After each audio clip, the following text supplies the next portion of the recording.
sister girl, with the zeal of the present, a pep in her step, and a lot of life yet to live. Seeing the world for the first time with glasses the color of rose hips, and her hips gyrating and jumping to the sounds of a youthful world, fingers snapping and hands clapping to the beat of a melody so fast and fancy-free. What cares could there be? But she does have worries and matters of concern. Making it through the studies of arithmetic and writing, doing what the elders at home tell her to. Enjoying a kiss at that first date, but telling him she wants to wait. All the while avoiding the pressures of girls her age, that beauty magazine page, this music video craze. I just want to be me, she screams, whatever that means. Can't they just leave her be?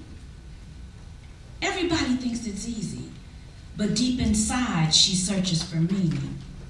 So she looks up to Miss Lady. Now, Miss Lady, now she knows just how hard things can be in this life, surviving higher education and incorporating into that corporate world where things don't come as easy for people like her.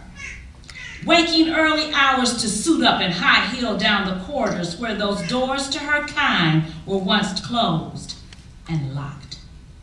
Smiling and nodding, negotiating and multitasking, working through lunch and meeting with the board, she retreats to that sacred place she calls home. To balance one baby on those same hips that once jumped and gyrated, and to nurture the older child with those hands that once clapped so loud. She rests her head, maybe on his shoulder, maybe in her own hands, and wakes 6 hours later to start all over again. Her glasses are tinted now, not with the pink of youth, but with the shade of reality, of a world cold with injustice and corruption, and knowing that she has got to keep going for tomorrow. But how, Lord? She wonders in her tired mind. How do I make it through? For my children, for my family, for myself. And in her wondering, she looks up to beloved Mother. Mother, well, now Mother smiles as she gazes upon her legacies with the journey and experience of yesterday. Yes, daughters, she's been there. During the day, humming those spirituals that beloved mothers before her sang as they tended those cotton fields late at night, still humming, her arms tight around her body, rocking slow and paced back and forth on those very same hips. There's a wisdom in her hair, a strength in her stature, a pride in her smile that lets them know that she came through.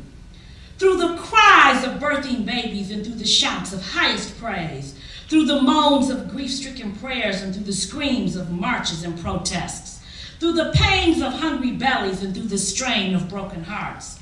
But beloved Mother, how? Those very same hands, gentle, but tired from washing and teaching and spanking and loving and hugging. But how?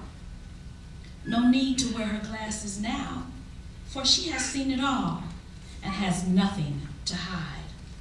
You can look straight through her pupils and become a pupil to her hard-learned lessons. But how, Mother, how? How did you come through? We all want to know. And then she points below. Her knees.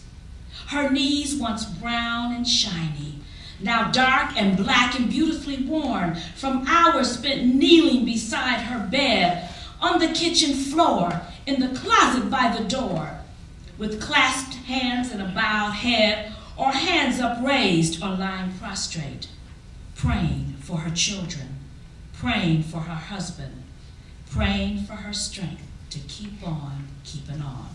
Lord, just to keep on keeping on. Amen. And pray for the faith to get up again. Amen. And with that, she took their hands and showed them what mothers had learned before her. She led them to the throne of grace. This, my children, is how they kneeled and looked up and prayed for the faith to get up again.